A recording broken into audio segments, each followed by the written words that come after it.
Diving into DIY car maintenance can be rewarding and save you money, but knowing where to draw the line between DIY and professional help is key to keeping your car running smoothly.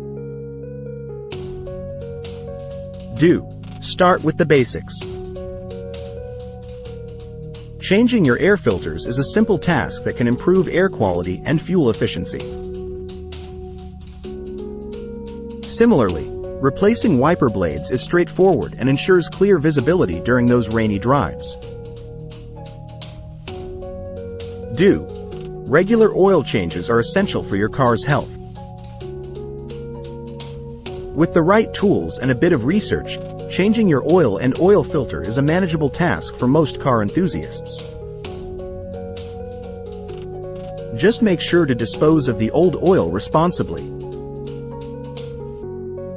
While it's tempting to tackle more complex repairs, tasks like transmission work, brake system repairs, or electrical issues often require specialized tools and knowledge. Incorrect handling could not only worsen the problem but also put your safety at risk. Don't ignore your limits. If a maintenance task requires lifting your car or handling heavy machinery, consider the risks.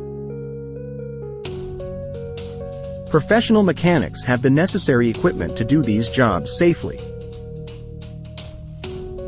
Remember, regular maintenance checks like inspecting your tires, checking fluid levels, and keeping your car clean are all within the DIY realm. But when it comes to the intricate systems that keep your car running, there's no substitute for professional expertise. Stay curious, stay cautious, and when in doubt, consult with a professional to keep your car in top condition.